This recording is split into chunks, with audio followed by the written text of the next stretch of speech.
WayForward, creator of the Shantae franchise, has made a lot of interesting and unique games over the years. And in this current age where some indie developers are actually making games for older platforms, and WayForward themselves reviving a cancelled project for the Game Boy Advance, they've decided to dig into their old vault of games to bring the Nintendo Switch an old Game Boy game, using the same art style as the original Shantae. Essentially a set of mini-games. Let's dive right in. Here is my review of Xtreme Sports for the Nintendo Switch. There isn't a ton of story here, but the premise is that Guppy and her boyfriend Finn want to enter the Xtreme Sports tournament, aiming to conquer the sporting events and get a boatload of cash for them to split. And that's pretty much it. You get a premise and a little dialogue here and there in the game itself, but it's really just boyfriend and girlfriend want money, enter a tournament, and agree to split the winnings regardless of who wins. Essentially justifying the fact that you have a player select at the beginning of the game where you can play as either the boyfriend or girlfriend. Now when it comes to gameplay, this is a sports minigame collection with some adventure elements. You do have a story mode where you wander around a hub island, but you'll almost always be doing the minigames themselves, like skating, sky surfing, and more.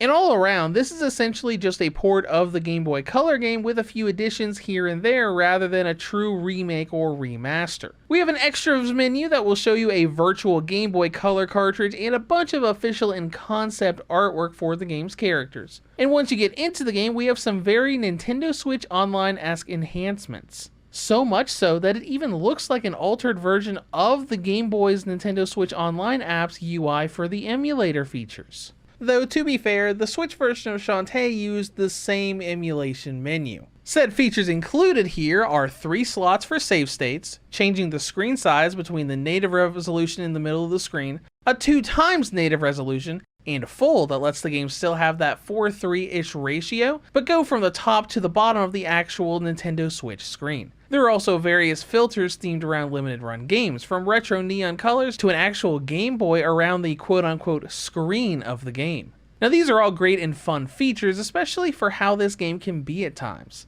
Though I do find it a bit odd just how remarkably similar that UI is to the Nintendo Switch Game Boy app. Now let's get into the game itself. You have a story mode and practice mode. In story, you navigate a hub to play through the tournament, while practice mode lets you just play each minigame for the fun of it. But what you do is pretty much the same. The main difference in story mode is that there's an actual adventure feel to it. You get dropped onto the Xtreme Sports Island after selecting your character and walk around to talk to people, initially going through practice trials to learn how to do each minigame, and then you're just let loose on the island to challenge the literal hundreds of tournament participants and work your way up the ranks by beating their scores. And by hundreds, I'm not kidding. There are 400 different NPCs for you to challenge as you go through the tournament. Now, in order to be able to challenge him, you have to master the game's 5 mini-games, and unfortunately, there are only 5. You've got Street Luge, inline skating, skyboarding, skateboarding, and surfing. Each of these has you side-scrolling through a minigame, avoiding hazards and trying to collect flags and do tricks with simple button inputs. They all do feel a little different though. Skating has you building up momentum and jumping to dodge obstacles at higher speeds, while surfing is a more simple game of just moving up and down into and away from hazards as you surf across waves. Your goal is to finish each minigame to beat your opponent's time and collect more flags than them to defeat them and move on. And speaking of opponents, you don't actually see them in the stage itself. It's kind of like a rally-based racing game where you just see their high score and number of flags and tackle the course by yourself to beat that score. Pretty simple concept, right? Well, the execution is anything but simple. The platforming here is very tricky, even right after you complete the tutorial and are let loose to find opponents on the island. The side-scrolling is simple, but you'll often have to memorize course layouts to actually collect the flags within them. The first stage I tried had a bunch of intricate and timing-based jumps to get to higher areas I didn't even know existed, and my first several attempts got me 0 or just a single flag, let alone all 5 or 6 I needed to complete and knock out that one opponent. This whole memorizing layouts thing is definitely due to the game's age, with the Game Boy right around the NES and SNES eras when a lot of platform games were notoriously difficult and far more Dark Souls-esque than Dark Souls itself. Granted, this might not be Ninja Gaiden or Ghost and Goblins level of you constantly dying, but I had to keep repeating almost every challenger stage over and over and over to figure out where all the flags were for them and learn a specific route to find them. Now for challenge seekers, this is great, but it also leads the game to feel extremely repetitive.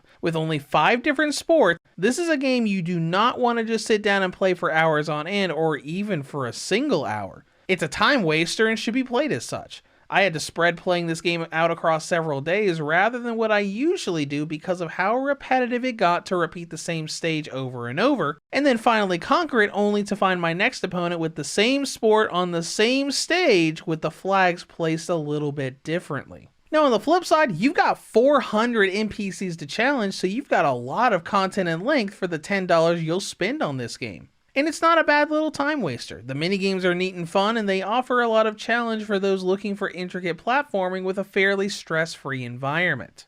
So let's move on to presentation, and the game looks quite good. You can definitely see the art style used was the same as the original Shantae, and everything looks smooth and clear on the Switch, regardless of what resolution you decide to use to play the game. It runs great as well. Frame rate is silky smooth, pretty much no load times, and I never had any issues with slowdown, freezing, or crashing. So I guess that brings us to battery life.